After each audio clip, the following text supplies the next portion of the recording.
it was a long time ago when we first started Millennial Money. And I made my usual wise-ass remark, only lazy people use their own money. And that's because I have spent much of my life raising capital. You know, today you have crowdfunding and all that stuff. But the reason I had to learn to raise money was because I had no money. And so if you read Rich Dad, Poor Dad, in there, my rich dad always said, never say, I can't afford it. And it was my rich dad and many of my teachers subsequent to that that said, lazy people always say, I can't afford it. I don't have the money. That's why they're poor.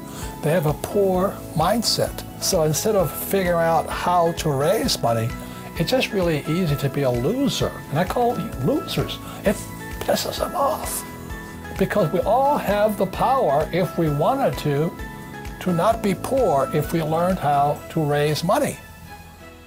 So I hear, you know, and the reason I get upset, I still get hot with this.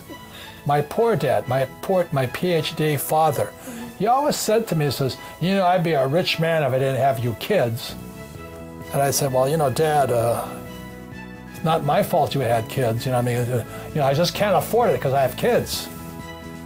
And the more he said that, the angrier I got. So when I met my rich dad at age 9, you know, he says, well, that's why your old man's poor, because he's lazy. He thinks his PhD is going to carry him. He says, everybody can say, I don't have money, I can't afford it. He says, that's why he's poor. He's lazy. But my father kept going back to school, you know, Stanford, University of Chicago, Northwestern. He never learned any of this stuff.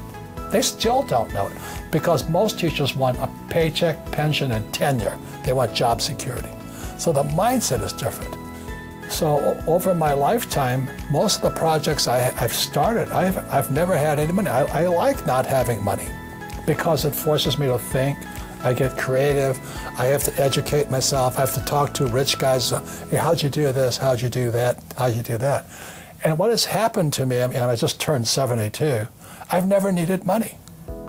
Because if I need money, I figure out how to raise it. So today you guys have crowdfunding and all that. I mean, I don't know what that stuff is. But it's easy to say I can't afford it. All the poor people say I can't afford it. All the poor people say, well, it's tax the rich. All the poor people are saying, well, give me a free education, free food, free schooling, free manicures, free pedicures. There's laziness, my opinion. So, you know, over my lifetime, I've raised hundreds of millions of dollars. And it's because I didn't have money as a young person that I learned how to raise capital. And it's really quite simple. You have to find an asset that's worth more than me. You know, if they can't invest in me because that's called slavery, you know, buy me, you know. So what I do is, you know, when I started off, I write about it in Fake. I started off looking for this one little piece of real estate. I found an excuse, you know, this 1-bedroom, 1-bath condominium on the beach in Maui. And I found an excuse for people to give me the money. All I had to do is assure them I'd pay them back. So my first deal was an infinite return deal. I had no money in the deal because it was 100% debt. It was an $18,000 condo. You can't touch them for that much anymore, but the economy was bad. So I buy this $18,000 condo. The guy wanted 10% down. You know, you don't need higher math. 10% of $18,000 is how much, sports fans? $1,800. I could have used my money. I had the money. But that would be too easy. Only lazy people use their own money. And that's what really pissed off a lot of people out there. Because, you calling me lazy? I said, yes, I am. Because you're the same type of person who will say, I can't afford it. I can't do that. That's the problem. It's up here. It's the real estate between this ear and that ear. I can't do that. Most of my family say, well, I can't afford it. My father taught him to say that. My mother taught him to say that. My rich dad would never say that. Let me ask you this question. You know, you work for the Rich Dad Company.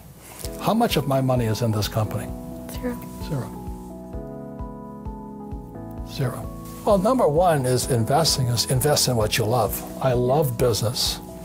I love real estate. I mean, I really love it. I own this building here. and I love gold and silver. So I invest in what I love. Most people say, do what you love, but I rather invest in what I love. But I love being an entrepreneur. I love investing. It's like Shark Tank to me. I'm always looking at new businesses, new deals. It's just a game like this. When you look at the financial statement, that's like a scorecard. It's like your golf scorecard is your financial statement. But as you know, our schools teach us nothing about financial statements.